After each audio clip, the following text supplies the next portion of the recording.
আগামীকালই প্রকাশিত হতে পারে 294টি বিধানসভা কেন্দ্রে প্রতিদ্বন্দ্বিতার জন্য কংগ্রেসের প্রার্থী তালিকা। এআইসিসির অনুমোদন পাওয়া গেলেই প্রার্থী তালিকা ঘোষণা করা হবে বলে সূত্র মারফত জানা যাচ্ছে।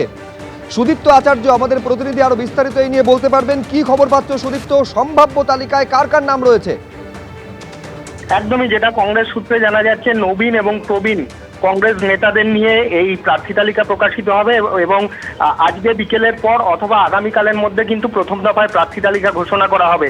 এবং যেটা জানা যাচ্ছে, কংগ্রেসের সেন্ট্রাল স্ক্রিনিং কমিটির মিটিং চলছে এবং সেখানে প্রদেশ কংগ্রেস সভাপতি শুভঙ্কর সরকার উপস্থিত রয়েছেন এবং সেখান থেকে ছাড়পত্র পেলেই সেন্ট্রাল ইলেকশন কমিটির কাছে সুপারিশ করা হবে এবং তারপরে এআইসিসির তরফ থেকে এ রাজ্যের কংগ্রেসের প্রথম প্রার্থী তালিকা প্রকাশ করা হবে। এবং যেটা জানা যাচ্ছে কংগ্রেস সূত্রে, যে অধীর রঞ্জন চৌধুরীর নাম থাকার সম্ভাবনা রয়েছে, মনোজ চক্রবর্তীর নাম থাকার সম্ভাবনা রয়েছে, প্রদেশ সভাপতি শুভঙ্কর সরকার তারও কিন্তু নাম থাকার সম্ভাবনা রয়েছে প্রার্থী তালিকায়।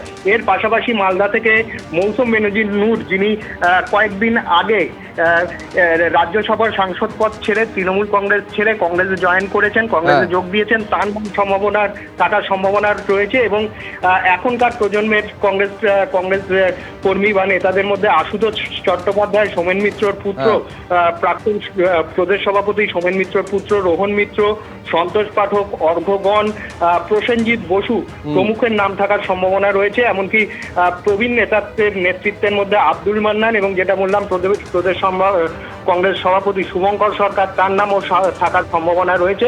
পাশাপাশি অধীর চৌধুরী বহরমপুরে এবং মনোজ চক্রবর্তী মুর্শিদাবাদের কোনো একটি কেন্দ্রে এবং মালদার সুজাপুর থেকে খুব সম্ভবত মৌসুম বেনজির নূর তিনি কিন্তু দাঁড়াতে পারেন। ধন্যবাদ সুদীপ্ত তোমায়।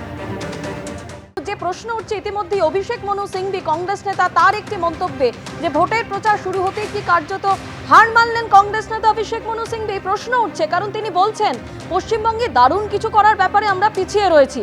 যদিও পশ্চিমবঙ্গে কংগ্রেসের ফল আগের থেকে ভালো হবে, সেখানে বিরোধী জোটের এক দলের জয় নিশ্চিত।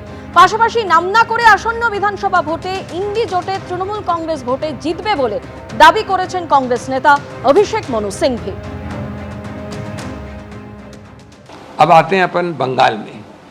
बिल्कुल मैं सीधा मानता हूं कि अभी बहुत लेट है कि हम अपने आप कोई चीज़ चमत्कार दिखाएं वहाँ, लेकिन कम से कम इंडिया अलायंस के एक महत्वपूर्ण घटक जिनके साथ हम राष्ट्रीय स्तर पे हैं, उनकी विजय पक्की है। ये कहना कि कांग्रेस जीतेगी मैं बिल्कुल नहीं मानता, लेकिन कांग्रेस अच्छा प्रदर्शन करेगी। किस रोल में करेगी, गठबंधन होगा नहीं होगा, ये बात की बात है, ये मेरे कहने की बात नहीं है। लेकिन बीजेपी ने जितना हल्ला किया है वहाँ, जितना आपके सामने बार बार डींगे मारी हैं, पिछली बार आपने देखा कि सब लोग सोचते थे कि 210 215 की जो घोषणा बार बार माननीय अमित शाह जी ने की तो होने वाली है। माहौल पैदा करने में बीजेपी बहुत माहिर है। खोदा पहाड़ निकला चूहा, तो इस बार मैं समझता हूँ चूहे से भी कम निकलेगा और इसलिए वहाँ भी बीजेपी की हार पक्की है। এটা ওনার ব্যক্তিগত বক্তব্য। আমার মনে হয় কোনো মাননীয় নেতারই মাননীয় শুভঙ্কর সরকার মহাশয়ের সঙ্গে কথা না বলে কোনো ধরনের মন্তব্য করা উচিত না।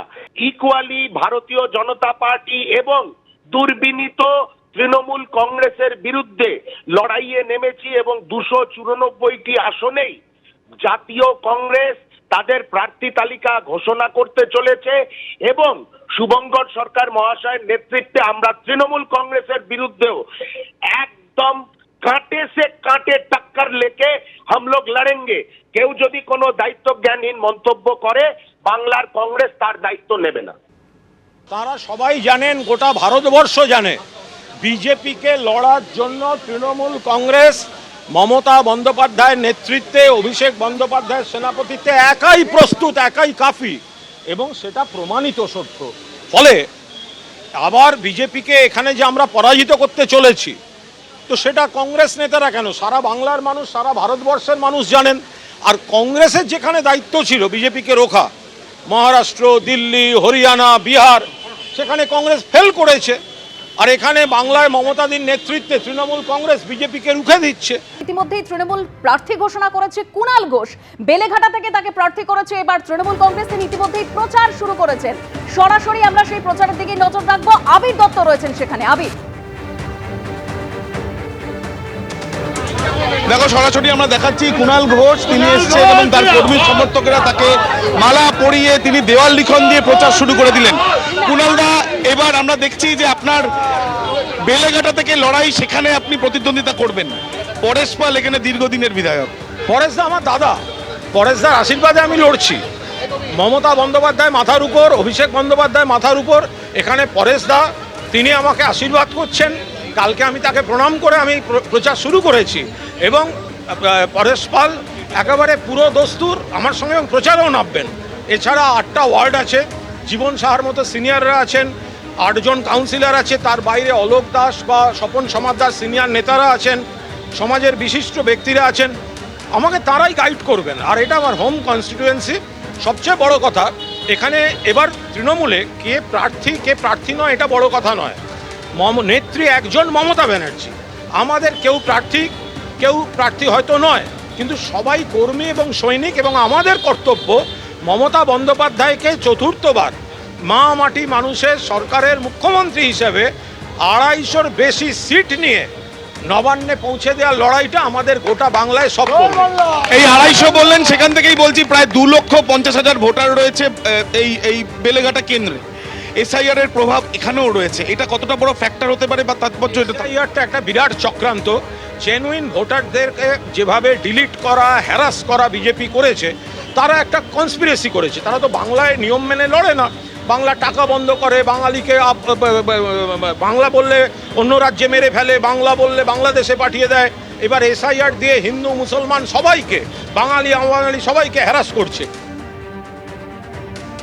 ইতিমধ্যে প্রচার শুরু করে দিয়েছেন কুণাল ঘোষ। এদিকে বেহালা পূর্বে তৃণমূল প্রার্থী শুভাশিস চক্রবর্তী কি বলেছেন তিনি শোনান। আমি যেদিন থেকে রাজনীতিতে প্রবেশ করেছি সেদিনই থেকে আমার নেত্রীর নাম মমতা ব্যানার্জি।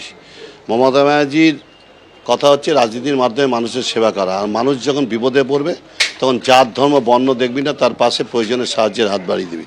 আমি সেই দিন থেকে এই আদর্শ মেনে চলছি। অতএব আমায় নতুন করে কোনো প্রতিশ্রুতি দেওয়ার প্রয়োজন আমি মনে করি না। আমি মনে করি বেহালায় যেহেতু আমি মনোনীত হয়েছি, আমি প্রার্থী হিসেবে দাঁড়িয়েছি, আমি জনগণের প্রার্থী হিসাবে প্রতিদ্বন্দ্বিতা করব। জনগণের পাশে থেকে আমি জনগণকে আমার যতটা সাধ্য ততটা আমি তার পাশে থেকে সাহায্য করব। এখানে না পাওয়ার কোনো প্রত্যাশা নেই, সবাই পেয়েছে। কারণ আপনারা জানেন যে মমতা ব্যানার্জি 2011 সালে ক্ষমতায় আসার পর তাকে কাউকে কিছু বলতে হয়নি। তিনি জাত ধর্ম বর্ণ নির্বিশেষে জন্ম থেকে মৃত্যু পর্যন্ত প্রায় 68টা প্রকল্পের মাধ্যমে তৃণমূল স্তর পর্যন্ত তিনি উপযোগিতা পৌঁছে দিয়েছেন। আমি মানুষকে বলবো যে দেখুন, আমি তো আপনারা তো আমাকে অনেক দিন ধরে দেখছেন, আমি রাজনীতির সঙ্গে যুক্ত, আমি আপনাদের পাশে আছি। যখনই অসুবিধায় পড়েছেন তখনই আমি আপনাদের পাশে দাঁড়িয়েছি। তা আপনাদের যে কোনো প্রয়োজনে আমি আছি। অন্যদিকে কাশীপুর বেলগাছিয়া কেন্দ্র থেকে তৃণমূল কংগ্রেস প্রার্থী করেছে অতীন ঘোষকে। তিনি কি বলেছেন শোনাবো। গত 5 বছর বিধানসভা কেন্দ্রে একজন নিরলস কর্মী হিসেবে নিবিড়ভাবে জনসংযোগ করেছি। 5টা জনসংযোগ অফিস করেছি, পার্টি অফিস নয়, জনসংযোগ অফিস, যেখানে সব মানুষ আসতে পারে। তার মধ্যে জনসংযোগ করেছি। এলাকার বেসিক প্রবলেম এই বিধানসভা কেন্দ্রের বিশেষ করে পূর্ব দিকে 2 নম্বর 3 নম্বর 4 নম্বর ওয়ার্ড মানে একদম জলমগ্ন হয়ে থাকতো। সেটাও আমাদের রাজ্য সরকারের ডিজাস্টার ম্যানেজমেন্টের সাহায্য নিয়ে প্রায় 40 কোটি টাকা অনুমোদন করে নিকাশির কাজ প্রায় সম্পূর্ণ হওয়ার পথে।